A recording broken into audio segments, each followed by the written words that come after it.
Good morning, good afternoon, or good night, and welcome to Command Power, the show in which we discuss all things Magic the Gathering with a focus on Commander. And today we have a brand new deck for you, and just as a quick heads up, this is not a budget deck, although I do think it should be fairly easy to find substitutes for those expensive cards. But before that, just a quick reminder to please click like and subscribe if you enjoy my videos. We're well on our way to 1 million subscribers, and every single click counts. And today's deck is going to be centered around Indominus Rex Alpha. For 1 colorless, 2 black-blue hybrid, 2 green, it's a legendary creature dinosaur mutant 6/6 with, as Indominus Rex Alpha enters the battlefield, discard any number of creature cards. It enters with a flying counter on it if a card discarded this way has flying. The same is true for First Strike, Double Strike, Death Touch, Hexproof, Haste, Indestructible, Lifelink, Menace, Reach, Trample, and Vigilance. When Indominus Rex enters the battlefield, draw a card for each counter on it. So this is a super strong commander that I've had my eye on since the moment it was spoiled. Now the way we're going to be building the deck is we're going to be focusing on getting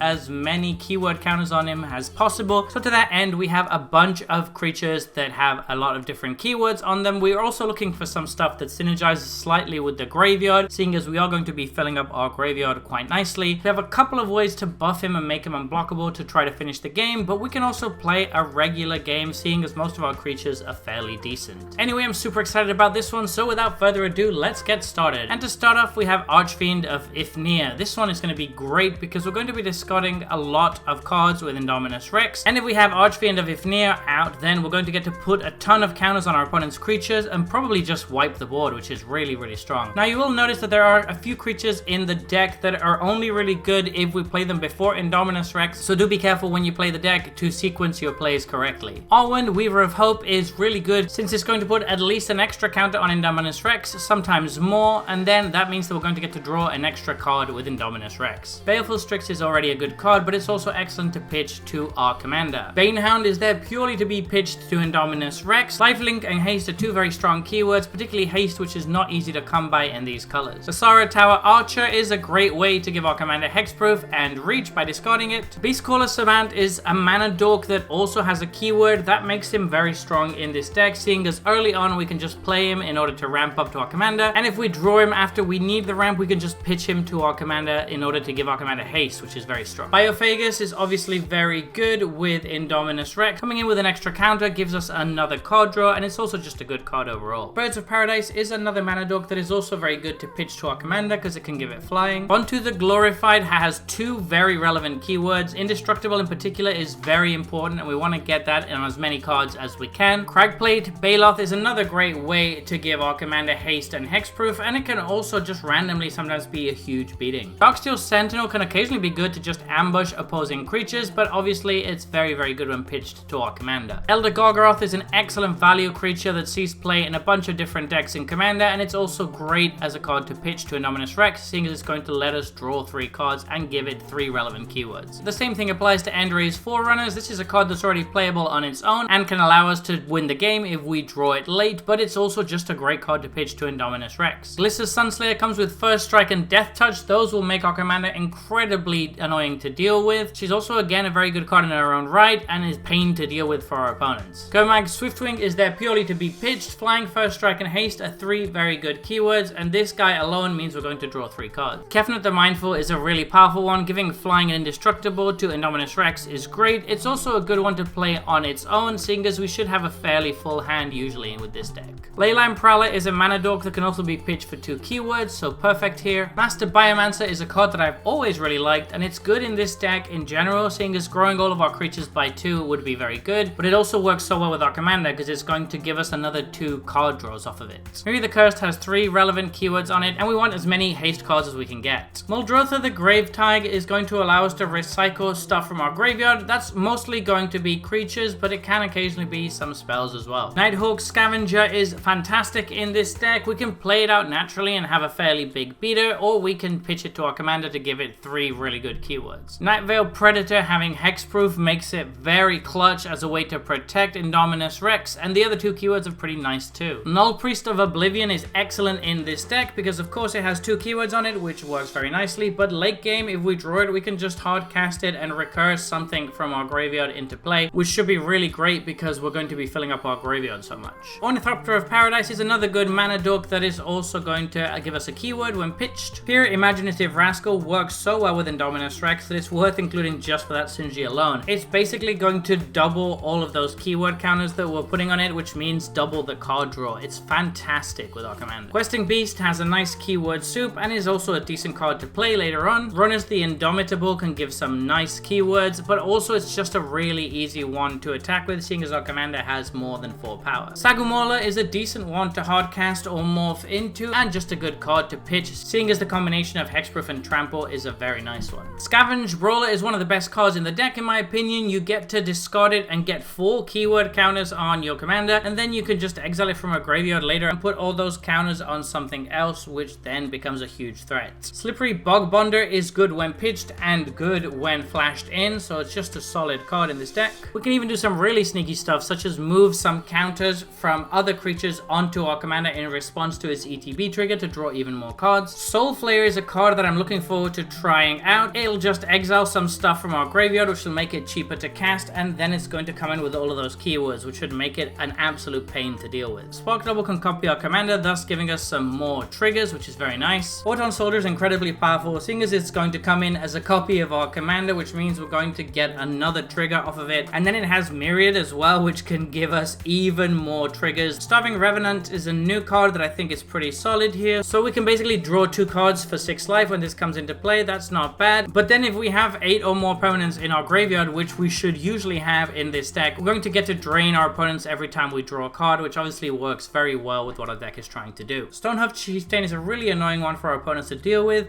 It's good when pitched, but it's also good when hard casting, as it can give all of our board Indestructible and Trample when they attack. Sylvan Caryatid is fantastic to pitch to our commander because it can give it hexproof whilst also being one of the best mana dogs for 2 mana. Thassa Deep Dwelling can allow us to recur our commander triggers or other creatures ETBs, which is very strong. The Mimeoplasm is going to have so much fodder to work with in this deck that it's going to make itself into a very annoying card to deal with. Topiary Stomper is nice mana ramp that can also be pitched for a vigilance counter. Toski Bearer of Secrets can be pitched for an indestructible counter, but it's also a great way for our deck to draw cards. Triplicate Titan is great whether it's being pitched or hardcast. Urborg Scavengers is again going to have a lot of fodder to deal with. I've really liked this card since it got spoiled, and it's great to finally put it in a deck where it might actually be very strong. I think you want to be exiling something that gives it hexproof early on so that they can't remove it, and then it's just going to grow and get more and more keywords, which is great. Vampire Nighthawk is pretty solid to hardcast, but it's also going to work very well when pitched. Vengeful Reaper is there purely to be pitched, although it can occasionally sneak in some damage if we really needed to. Venom Thrope has a really annoying combination of abilities in Death Touch and Hexproof, which makes it good to hardcast, but again, giving 3 keywords to our commander when pitched makes it very strong. Weeping Angel has a very annoying combination of abilities. Vigilance and First Strike is going to make it very difficult for our opponents to attack through our commander. Wilson Refined Grizzly is great as a card to pitch by giving 3 keywords, and Winding Constrictor is basically going to do the same thing as Peer, and it's going to double the keyword counters put on our commander, which means double the cards. Finally, we have Yurok the Desecrated. This one can be pitched if we needed to for 2 keywords, but it's also really good by doubling a lot of the ETB abilities that we have in the deck. Moving on to sorceries, we have Bygone Marvels. We should have a very full graveyard,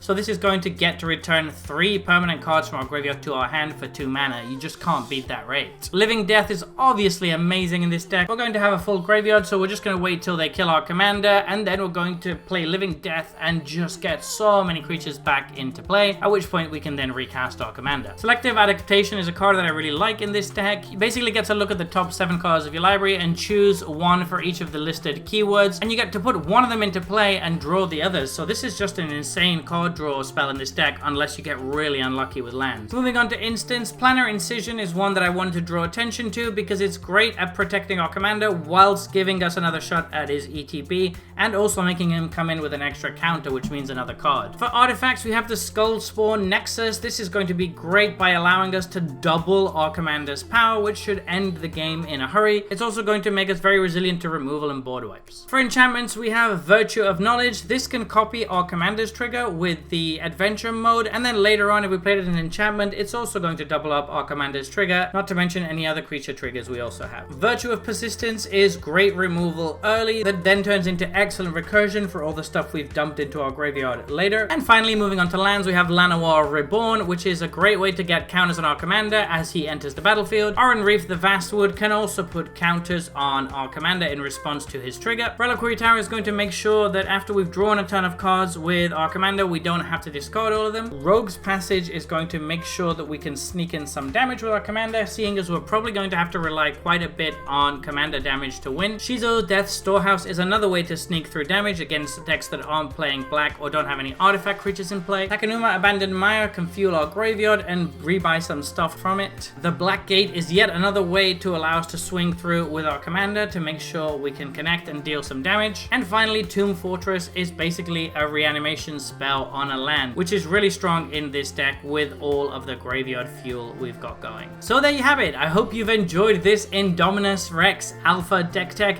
It's very straightforward and very focused on the card draw and the keywords, but it looks like a blast to play, and honestly, I'm really excited to throw this one together and give it a spin. He is currently very expensive, but I'm hoping that the price drops a little bit as more of this set is opened. What do you think about this deck tech? Do you think there's any cards I've missed or anything I should have added? Let me know in the comments section below. I read all comments and respond to all of them too. And if you enjoyed this video, don't forget to click like or subscribe. It really helps the channel.